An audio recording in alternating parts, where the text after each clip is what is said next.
করছে।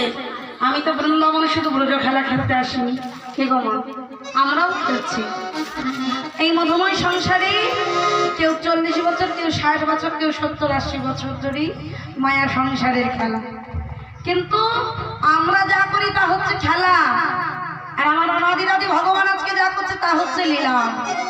তাই ভগবান চিন্তা করলেন আমি তো আজকে খেলা করতে আসিনি, আমি এসেছি ভক্তকে উদ্ধার করতে। তাই ভগবানই আমার বলে সখা গণ সঙ্গ